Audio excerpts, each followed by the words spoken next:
अज्ञानतिमिरान्धस्य ज्ञानाञ्जनशलाकया चक्षुरुन्मीलितं येन तस्मै श्रीगुरवे नमः।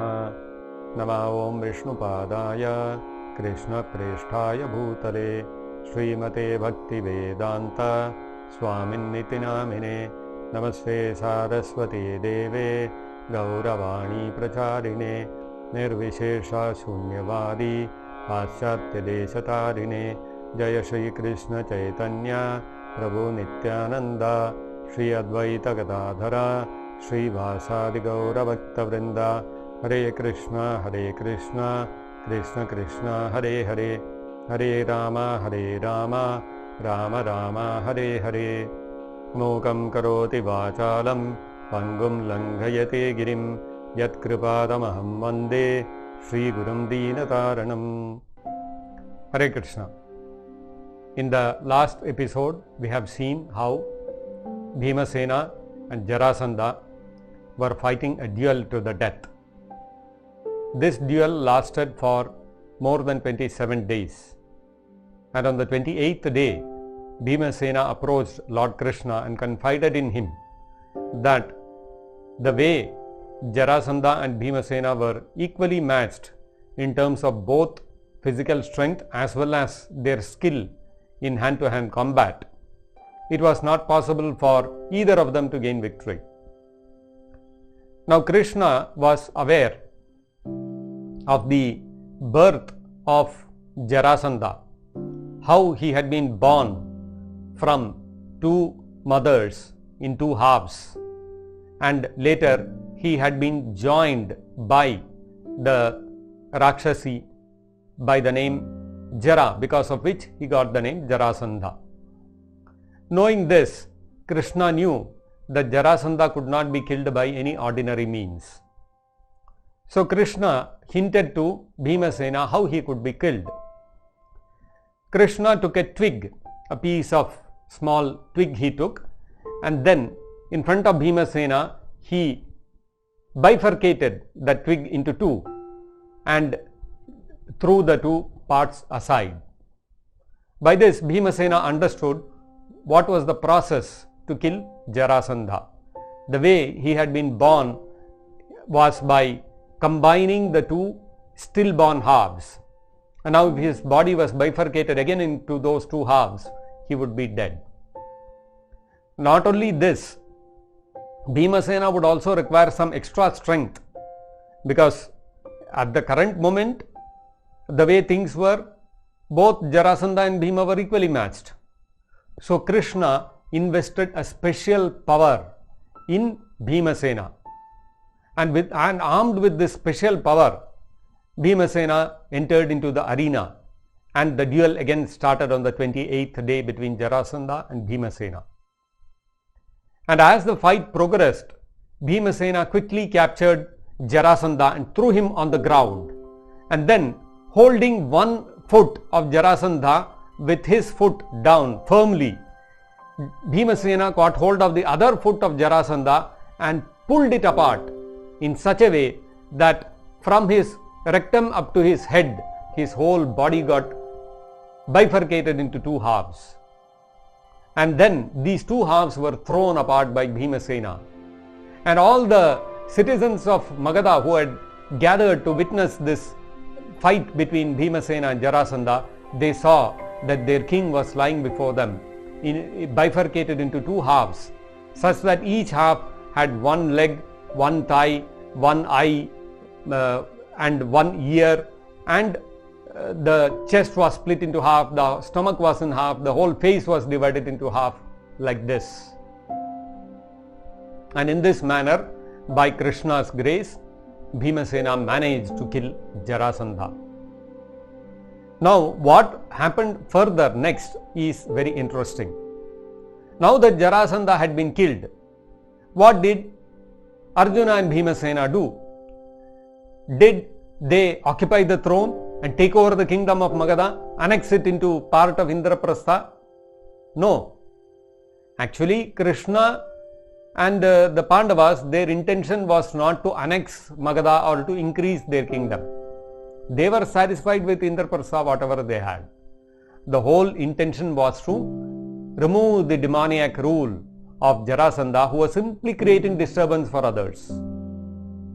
And so therefore, once Jarasandha was killed, neither Arjuna nor Bhima nor Lord Krishna staked claim on the throne of Magadha. On the other hand, they called forth the son of Jarasandha, whose name was Sahadeva. This is not to be confused with the Pandava Sahadeva. Jarasandha's son was also named Sahadeva. They called him and they made him the king. They anointed him the king and handed over the throne to him. And Lord Krishna advised Sahadeva that all those 20,800 kings who had been imprisoned by Jarasandha should be freed by Sahadeva, and Sahadeva should rule the kingdom in a dharmic way, in a righteous way, in a peaceful manner, and without trying to harass the other kings. So like this, Krishna appeared in front of all those kings, 20,800 kings who had been imprisoned by Jarasandha. And how had Jarasandha imprisoned them? Jarasandha had found a large cave and he had improvised that into a dungeon, and he had put all these kings into that huge cave, and he had closed the mouth of the cave and he had imprisoned them like this. And these kings, because they had been deprived of proper food, clothing, no amenities for cleanliness and all that, they were very haggardly, and they had become very thin, weak, and they were looking very unkempt. And in this manner, Krishna appeared before them in his four-handed form, in his Chaturbhaja form. And suddenly the king saw in front of them the beautiful blackish, like the rain-bearing cloud, with that complexion, the four-handed form of the Supreme Lord, with Shankha, Chakra, Gada and Padma in his hands, with his beautiful smile, the brilliant Kaustubha jewel hanging on his neck, and with a beautiful crown which was bedecked with the most valuable, the Vaidurya gem, and garlanded by a beautiful Vaijayanti garland reaching up to his knee, and his neck having three lines like that of a conch, beautiful conch. And like this, they saw the beautiful form of the Lord. And having been in such pain and suffering for such a long period of time, being afflicted by that trauma which they had been subjected to by Jarasandha, when they saw the beautiful form of the Supreme Lord, they started drinking in that form as if they were licking him, they were smelling his aroma, they were embracing physically. Like that, they started looking, and that vision of the Supreme Lord they started taking inside. And then these kings started offering their prayers to Krishna. They prayed to Krishna that, "O Supreme Lord, we were all very puffed up when we were kings, born into the royal household, being born into luxury. We were engaged in sense gratification, and we were always at loggerheads with other kings, thinking that I will make my kingdom bigger and stronger. And like this, I was very puffed up of myself. And we were all thinking like this, that we are very big and powerful kings. But now, after Jarasandha has imprisoned us, we realize now it was not Jarasandha's fault. It was a great kripa, it was a great grace and compassion upon us that we were that all our royal opulences were taken away from us, were snatched away from us. When Jarasandha took away all our opulences and imprisoned us, we became practically like beggars. And then when we were in our such a miserable condition, we realized how we were so much dependent upon our royal strength, all our armies, all our family members and our wealth, and we were thinking these things will protect us. But because of your grace, when all these things went away from us, we realized all of these things are of no value. These things can never protect us. So we consider that it was a great mercy upon us, and it is your great mercy that you are now liberating us from this imprisonment of Jarasandha. But then now we have realized how our bodies are actually only a source of disease, and afflicted by old age, disease and all kinds of infirmities. We are realizing now how this body, which we were thinking is a great source of happiness for us, is actually a source of great distress. And so therefore, O Supreme Lord, we don't want any liberation. We don't want to become free from this imprisonment. We don't want to go to Swargaloka or any such things. We don't want any of these things. Only please bless us that life after life we should never forget your lotus feet. This is our only prayer to you. When the kings prayed like this to Krishna, Krishna became very pleased, and Krishna also blessed all of them. He said, now because you are totally surrendered to me, therefore I have come to free you from the clutches of Jarasandha. So now all of you should go back, and you should, because you are all Kshatriyas, you should rule over your kingdoms very properly in a dharmic manner, and you should take care of your citizens just like your own children, and ensure that in terms of dharma they are all very peaceful and satisfied, and like this constantly render service unto my lotus feet. Never forget me. Always offer your obeisances to me. Always think of me. Always worship me. And like this you conduct your life in a peaceful manner, and at the end of your life surely you will come back to me. Like this Krishna blessed all of them, and Krishna also advised them, now that you are going back, don't engage in sense gratification, don't beget children simply for sense gratification, and engage your life in righteous activities and in devotional life. And so like this Krishna instructed all the kings, and Krishna then informed Sahadeva that he should treat all these kings very respectfully, he should take care of all their hospitality and free them. And so Sahadeva, the son of Jarasandha, immediately organized to provide proper facilities for all the kings to get bathed, and he gave them all fresh clothes and gave them all ornaments, and once they were all fed very sumptuously, and once they were fed sumptuously, they had rested and they had taken proper bath and all that, these kings were given various chariots and they were set free to go back to their kingdoms.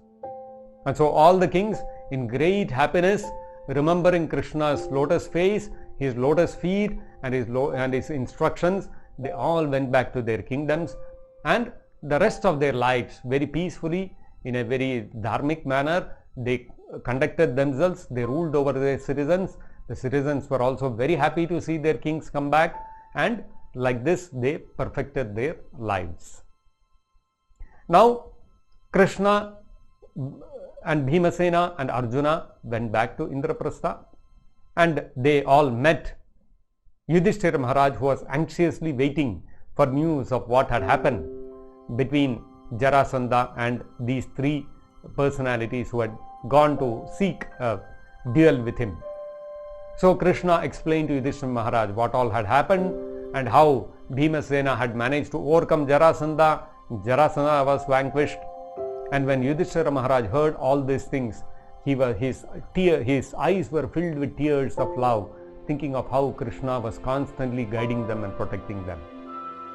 And so Yudhishthira Maharaj also started glorifying Lord Krishna, and he said, Krishna, you are such a loving supreme Lord.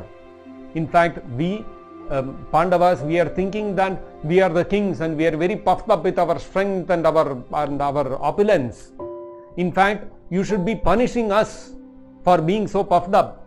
But you are so kind, you are constantly thinking of how to protect us.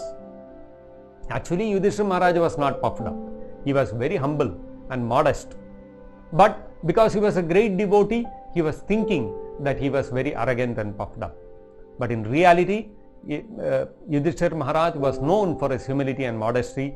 That is why personalities like Vidura, Dronacharya, Bhishma, they were all so loving and caring towards the Pandavas, especially Yudhishthira Maharaj, because they knew how such a wonderful person he was. So Yudhishthira Maharaj then organized the went ahead with organizing the Rajasuya Yajna. He invited everybody, all the various kings, important kings, all the important Vaishyas, who were all the prominent rich businessmen of the time. He also called, he did not neglect anyone. He also called even the Shudras, who were very good at rendering service to other classes of people. He invited them also for the Rajasuya Yajna. And of course, the great qualified Brahmanas, the Rishis, the sages, those who were very well versed in the Vedas, he invited all of them also. And all the prominent kings, he invited them. He invited Duryodhana, he invited Bhishma Dev, Dronacharya, Vidura, and all of Duryodhana's brothers, Karna. Like this, Yudhishthira Maharaj invited everyone, and all of them descended upon Indraprastha. And then Yudhishthira Maharaj also invited all the Devatas. He invited the residents of the upper planetary systems, such as the Siddhalokas, the Siddhas from the Siddhalokas, the Gandharvas, the Devatas. He invited all of them. And also from the lower planetary systems, from the Nagalokas, from the Rakshasalokas, from all of those planets also, whoever were the presiding people, whoever were the prominent people, he invited all of them. He included even Lord Brahma and Lord Shiva also in his invitations. And all of these personalities actually came to the Rajasuya Yajna.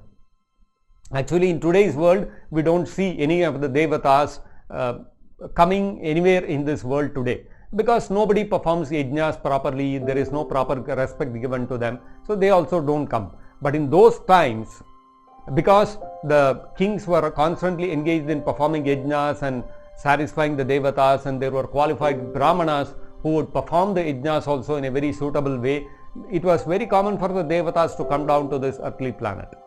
And now, because Yudhishthira Maharaj was a great devotee of Lord Krishna, and he was conducting a Rajasuya Yajna in which Krishna himself was coming, so naturally everybody else came. So in this Rajasuya Yajna, all these wonderful great personalities had come, and they had gathered there, and Yudhishthira Maharaj also entrusted the different departments to different personalities, because Karna was very famous for giving charity. Yudhishthira Maharaj entrusted the charity department with Karna to carry out, to give in charity very generously to all the people who are attending the Rajasuya Yajna. He gave Duryodhana also certain responsibilities, and the other brothers of Duryodhana were also entrusted with various different activities in respect to the conducting the Rajasuya Yajna. Lord Krishna, astonishingly, he took upon himself personally the task of washing the feet of every guest who was coming into the assembly. The Supreme Personality of Godhead. So it shows, even though Krishna is the Supreme Personality of Godhead, he is, one of his wonderful characteristics is, he is a very humble person. So Krishna personally was washing the feet of every invitee who was coming to that Rajasuya Yajna. So now all the people had assembled, and the Rajasuya Yajna was commenced, and at the beginning of the Rajasuya Yajna, all the Brahmanas got together and they started the Yajna with a golden plough. That was the procedure for starting the Rajasuya Yajna, and all the vessels which were used for conducting the Rajasuya Yajna. Today when we do any sort of yajna, we will have stainless steel vessels, and so we will feel very proud, okay, very nicely we have made the arrangement.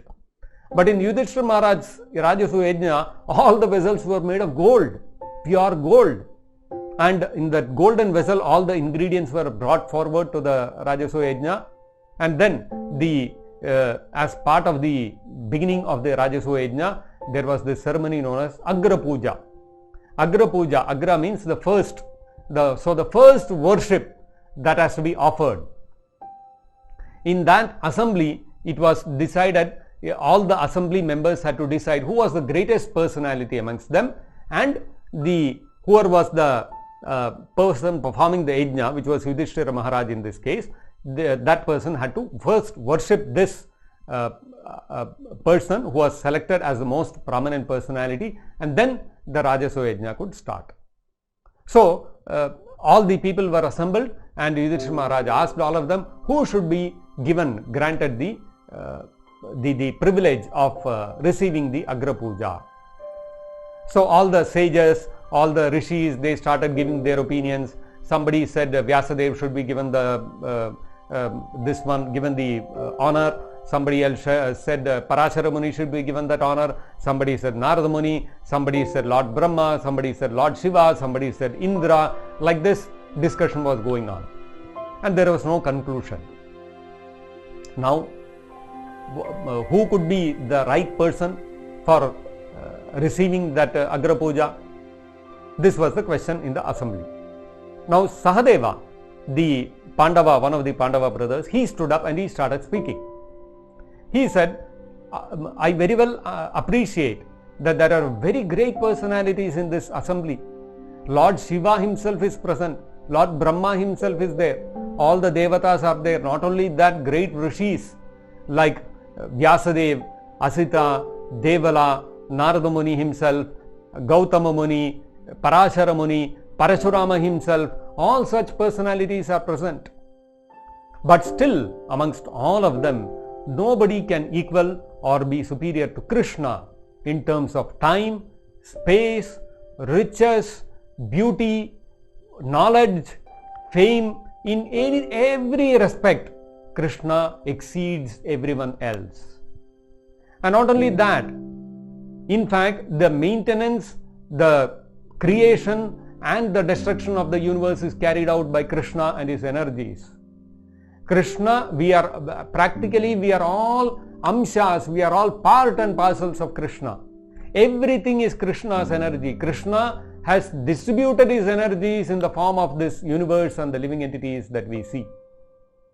And not only this, just like this body of ours becomes active because of the soul which is there inside. If you remove the soul from the body will be a dead body, it will no longer be active.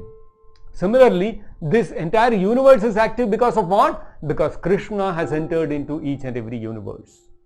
So therefore, Krishna is the life of this universe. And not only that, by worshipping Krishna, everybody else gets worshipped. Just like we pour water to the root of a tree, the entire tree gets nourished. We don't have to pour water to the twigs, to the fruits, to the flowers, to the leaves, branches. We don't have to pour water. Just pour water to the root of the tree, the entire tree gets nourished. You put food into the stomach, the entire body gets nourished. We don't have to provide food and nutrition separately to the hands, to the legs, to the eyes, to the ears. No need. Just put food to the stomach, the entire body gets nourished. Similarly, simply by serving Krishna, everybody else becomes satisfied. The entire universe becomes satisfied. So therefore, according to me, Krishna is the only person who is suitable to receive this Agra Puja. This was the proposal put forward by Sahadeva. The moment Sahadeva heard this, all the sages, all the rishis and all the devatas, they all stood up and they said in unison, yes, what you have said is absolutely right. We all agree with you. Krishna should be offered the Agra Puja. And everybody started congratulating Sahadeva for putting forth this wonderful proposal. And when everybody was unanimously agreeing to this proposal, Yudhishthira Maharaj felt greatly satisfied, because that was his goal in the assembly of all the rishis, sages, kings, devatas, all the predominating deities of the different planets, Lord Brahma, Lord Shiva, in front of all of them, they are electing Lord Krishna to be the supermost personality. So Yudhishthira Maharaj, with great love and affection, he brought forward the paraphernalia for worshipping Krishna. He washed lotus feet of Krishna with sacred water, and he sprinkled the water on his own head, and he sprinkled it on everybody else who were present, and everybody received it with great respect upon their heads. And so like this, the worship of Krishna was conducted as part of the Rajasuya Yajna, and everybody was pleased, everybody was satisfied, except for one person. Who was this person who was not satisfied? by the worship of Krishna and Krishna receiving the Agra Puja? And why was he dissatisfied when all such great personalities who had assembled there, they had all accepted this? So despite this, why was this person not satisfied? Please join us in our next episode to learn about this. Thank you for joining us today. Hare Krishna. Jagat Guru Srila Prabhupada ki jai. Nitai Gaur Premanande. Hari Hari Bol.